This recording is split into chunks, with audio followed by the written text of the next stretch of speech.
ज्ञान और भ्रम की कहानी। बहुत समय पहले एक साधु महात्मा एक सुंदर वन में रहते थे। वे आत्मज्ञान में स्थित थे और संसार की अस्थिरता को भली भांति समझते थे। एक दिन उनके पास एक युवा व्यक्ति आया जो संसार के सुख दुख से बहुत परेशान था। युवक ने पूछा, गुरुदेव, मैंने सुना है कि आत्मा शुद्ध, सुंदर और चैतन्य स्वरूप है, फिर भी लोग इंद्रियों के सुखों में क्यों उलझे रहते हैं? महात्मा मुस्कुराए और बोले, बेटा, जैसे कोई व्यक्ति स्वप्न में किसी सुंदर खजाने को देखकर उसे पाने के लिए दौड़ता है, वैसे ही अज्ञानता में डूबे लोग संसार की क्षणिक चीजों के पीछे भागते हैं। वे भूल जाते हैं कि असली सुख बाहरी चीजों में नहीं, बल्कि स्वयं के भीतर है। युवक ने आगे पूछा, अगर यह संसार भ्रम है तो फिर लोग दूसरों की प्रशंसा और निंदा से क्यों विचलित होते हैं?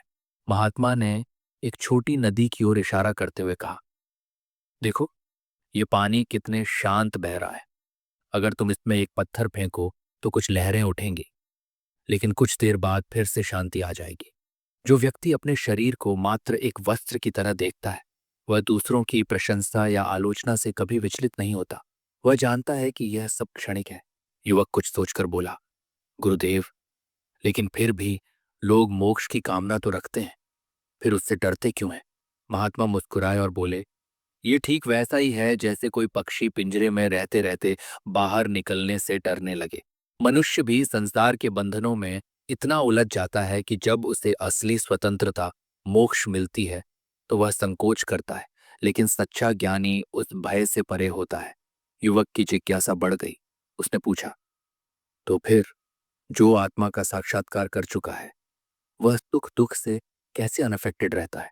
महात्मा ने एक वृक्ष की ओर इशारा किया और कहा, देखो, ये वृक्ष धूप, बारिश, हवा सब सहता है, लेकिन यह कभी शिकायत नहीं करता।